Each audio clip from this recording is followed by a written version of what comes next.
Hello, and welcome to the Ellagica audio presentation. In the next few minutes, we will discuss how viruses, bacteria, fungi, yeast, and parasites affect human health, and what we can do to protect ourselves from them. This entire project was actually inspired by a phone call I received from my wife when she was visiting her parents several thousand miles away. She told me that our eldest son had suddenly come down with a high fever, sore throat, and swollen glands. She asked me what I thought might be going on. I told her he either had a viral or a bacterial infection, most likely strep throat. She asked if there was any treatment she could get at the health food store, as we don't like giving antibiotics in our family except as a last resort. I told her that in my experience, there was nothing that really worked well for either viruses or bacteria that could be found in health food stores. There were plenty of products that increased the strength of the immune response to infection, but nothing that really directly attacked the infections themselves. Well, why not get something that would increase the strength of his immune system, she asked.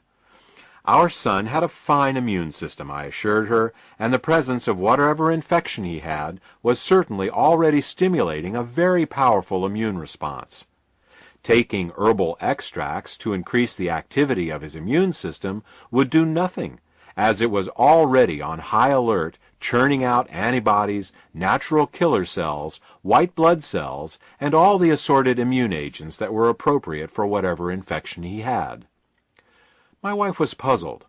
I explained that all the products you find on the shelves of the health food store for colds and the immune system were beneficial to people with weak immune systems to begin with.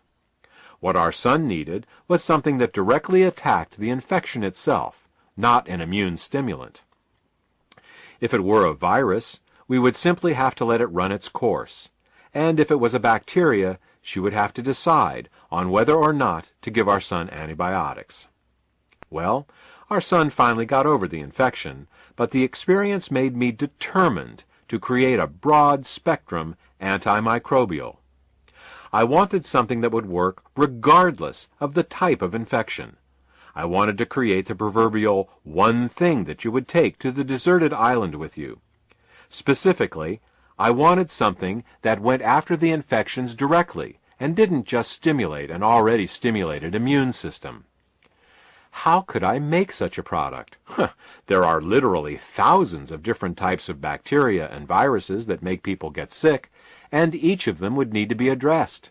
I envisioned a mix of hundreds of exotic herbs from around the world, each addressing a different kind of infection. Luckily, the answer was much easier than I thought. It turns out that there is a single ingredient with the ability to directly attack almost every infection known to man, and it's found in the most unlikely of places, the humble raspberry. We'll talk more about what this ingredient is and how it works, but first, let's start with a little biological history lesson. It is currently accepted that man rests firmly at the top of the food chain. Unless we wander into the African jungle to be confronted by a lion, or go swimming in the mid-Atlantic and come face to face with a great white shark, we fear no animal. Even in these cases, we have technology to make us safe. We have guns to shoot lions and steel cages should we wish to get close to a man-eating shark and live to tell the tale. This invulnerability to other life forms is, however, an illusion. There are millions of creatures that have been feeding on us, and often killing us since the dawn of time. I'm speaking, of course, not of large and fearsome beasts with claws and fangs, but the tiniest of God's creatures.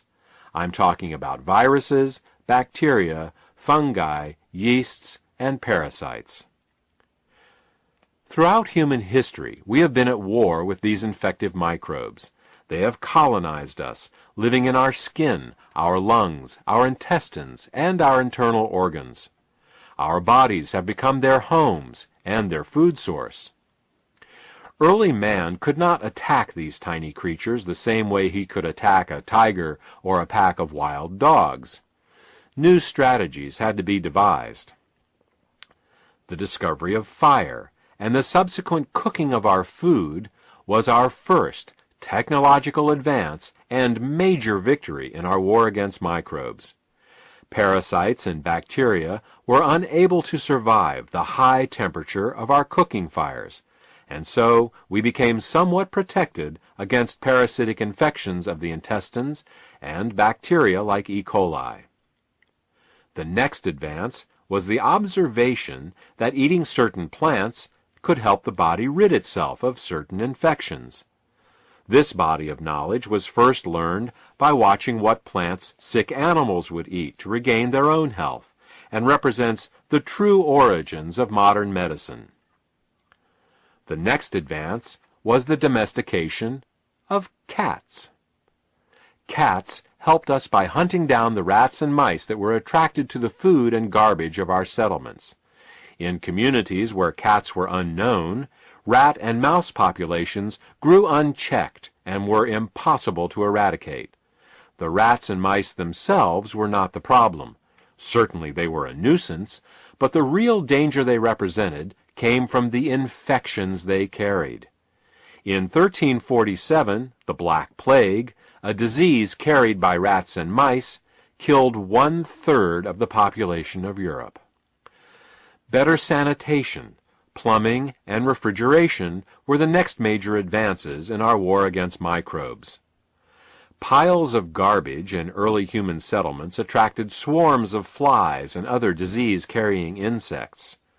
Instead of human waste and refuse being thrown out of the window onto the streets, indoor plumbing and garbage removal services were instituted. This resulted in a decrease in the number of these disease-carrying insects in and around our homes and places of work. Hot and cold running water made clothes and bedding easier to wash on a more regular basis, minimizing the mites and molds that made our blankets their staging ground for a nightly assault on our skin. Finally, refrigeration, first through the use of river ice, then dry ice, and finally modern refrigeration systems, slowed the growth of mold and bacteria on our food. All of these advances moved us forward. The most recent major advance was, of course, the discovery of antibiotics by Alexander Fleming in 1929. By observing that certain molds killed certain bacteria, he was able to discover penicillin. This led to both a deeper understanding of bacteria in general and also to an entire industry dedicated to searching out new and more effective ways to kill bacteria. We've come a long way in our understanding of microbes and our abilities to deal with them. Modern man lives in a mostly disease-free state. Still, the question remains, can we do better? Can we decrease the number of and severity of childhood infections? Can we prevent or shorten the length of the common cold? Can we rid ourselves of the chronic infections that make their homes in us? Can we finally win the war against microbes that was started so long ago?